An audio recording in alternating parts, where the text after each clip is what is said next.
एक ब्राह्मण को भिक्षा के अतिरिक्त और क्या चाहिए राजन? आप बस मुझे मेरी भिक्षा दे दीजिए। उचित है ब्राह्मण देव, कहिए आपको हमसे क्या भिक्षा चाहिए? मुझे तो आप केवल 3 पग भूमि भिक्षा में देने का उपकार करें राजन। क्या केवल 3 पग भूमि? परंतु 3 पग भूमि आपके किस काम की? एक साधारण मनुष्य के लिए भले ही 3 पग भूमि पर्याप्त ना हो राजन, परंतु मेरे लिए पर्याप्त है।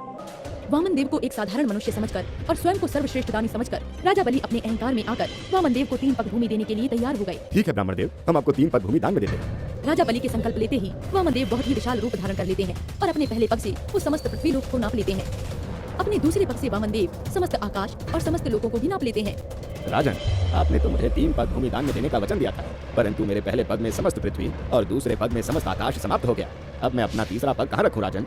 हे करुणा निधान प्रभु, मुझे क्षमा करें, मुझे स्वयं पर अहंकार हो गया था। आज आपने मेरे अहंकार को नष्ट कर दिया प्रभु, परंतु मैं अपने लिए गए संकल्प को अवश्य पूर्ण करूंगा। इसलिए मेरे पास अब जो शेष है वो केवल मेरा शरीर है। आप अपना तीसरा पग मेरे शीश पर रखकर मेरे संकल्प को पूर्ण करें।